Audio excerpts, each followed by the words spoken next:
Keprovka Entel keprové stuhy. Poznáš keprovku, ktorú niekto pozná aj pod názvom Entel? Je to nenápadný, ale mimoriadny praktický materiál, ktorý má v šití široké využitie. Keprovka je pevná tkaná stuha s typickým šikmým vzorom. Vďaka keprovej väzbe je odolná, dobre drží tvar a výborne znáša každodenné používanie.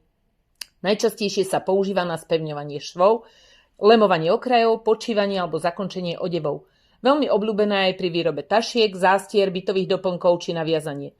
Súčasťou sortimentu sú aj kojenecké šnúry, ktoré sú mäkšie a vhodné na použitie pri detskom oblečení a doplnkoch, kde je dôležitá bezpečnosť a pohodlie. Hrubší keper sa využíva napríklad pri kobercoch alebo ako napínacie pásky. Tieto majú vyššiu gramáž na kilogram, sú výrazne pevnejšie a určené na záťažové technické použitie. Keprové stuhy sú dostupné v rôznych šírkach, hrúbkach, farbách, takže si vieš vybrať presne podľa účelu, na ktorých potrebuješ. Keprovku Entel, vrátane kojeneckých šnúr a hrubších keprových pásov nájdeš v textilnej galantérii Levík, v predajni aj online na www.levik.sk.